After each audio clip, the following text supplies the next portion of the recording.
আজকে 23শে অক্টোবর 2025। দেখতেই পাচ্ছেন ঝকঝকা রোদ। আজকে আমরা ফিলিস্তিনি টাইমে এসেছি। এর সাথে আমরা যেটা জানতে পেরেছি যে ইসরায়েল এর আগে সমুদ্র জেলার অন্যান্য যারা ছিল ওটা আলাদাভাবে গিয়েছিল, আমরা ভিন্নভাবে গিয়েছিলাম। তাদের সবগুলি জাহাজকে আটক করেছে। আমরা সবচাইতে বড় জাহাজ এবং আমাদের সাথে 8টা ছোট নৌকা একই সাথে পাড়ি দিয়েছিল, একটু আগে পাড়ি দিয়েছিল আমাদের। আমরা এই মুহূর্তে একমাত্র এই 9টা যানবাহন যেগুলি মুক্ত রয়েছে, সেভাবেই আমাদের পরিকল্পনা ছিল যে ওদের উপর কিছু হলেও আমরা যাতে এগিয়ে যেতে পারি। আমরা আজকে ফিলিস্তিনি টাইম জোনে এসেছি, এখনো দূরত্ব রয়েছে, তবে আজকে আমরা এই 8টা ছোট নৌকাকে পার হয়ে যাব এবং তারপর থেকে আমাদের এই জাহাজটাই সবচেয়ে আগে থাকবে। বোঝাই যাচ্ছে আক্রোশটা আমাদের উপরই পড়বে, কিন্তু আমরা একেবারেই প্রতিজ্ঞাবদ্ধ যে আমরা একেবারে গাজা পর্যন্ত যাব এবং কোনো বাধাই আমরা গ্রহণ করব না।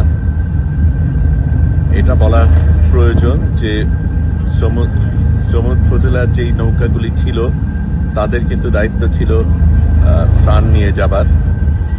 আমরা কিন্তু ত্রাণের জন্য যাচ্ছি না, ত্রাণ দেওয়ার জন্য যাচ্ছি না। আমরা একটা অবৈধ সিজকে ভাঙবো সেই উদ্দেশ্য নিয়ে যাচ্ছি। এবং এখানে এই নৌকাতে অনেক সাংবাদিক রয়েছে, ডাক্তার রয়েছে, সাথে অন্য কর্মীরাও রয়েছে। কিন্তু আমরা ত্রাণ দেবার অজুহাতে যাচ্ছি তা না, আমরা লড়াই করতে যাচ্ছি, আমরা বৈধতা ধ্বংস করতে যাচ্ছি। আমরা ফিলিস্তিনে আমাদের থাকার যাবার অধিকার রয়েছে, সেখান থেকে তথ্য পাঠানোর অধিকার রয়েছে। এবং ইসরায়েল যত মানুষ খুন করেছে এবং যত সাংবাদিক এবং যত ডাক্তার খুন করেছে সেটার প্রতিবাদ আমরা জানাবো। গত রাতেই মেডসেফ ফ্রন্টিয়ারের 14 জন ডাক্তারকে খুন করা হয়েছে। আমরা দেখব ফ্রান্স সেটার ক্ষেত্রে কি করে। এই পর্যন্ত তারা তেমন কিছু করেনি, মিষ্টি কথা বলা ছাড়া। এখন কথার সময় পেরিয়ে গেছে, এখন লড়াইয়ের সময়, এখন কাজ করার সময়। আমরা সেটাই করছি নাগরিক হিসাবে।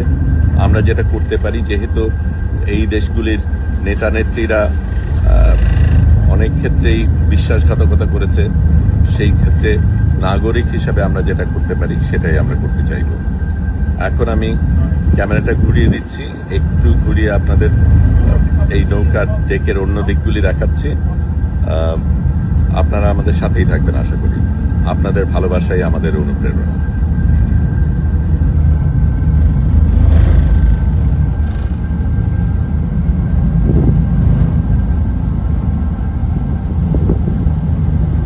সকলে এখনো ঘুম থেকে ওঠেনি। কালকে রাতে অনেক রাত পর্যন্ত আমরা সবাই জেগেছিলাম, কারণ তখন ওই মেডসেফ ফ্রন্টিয়ারের ডাক্তারদের হত্যার কথাটা মাত্র আসছিল এবং কি হবে, কি হতে পারে, আমাদের করণীয় কি, সেগুলি নিয়ে আমরা চিন্তা করছিলাম।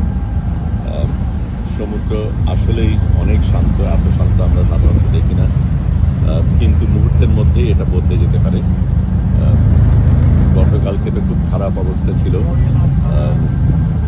আমিও একটু অসুস্থ হয়ে পড়েছিলাম, তবে এখন পুরো চাঙ্গা, লড়াইয়ের জন্য প্রস্তুত।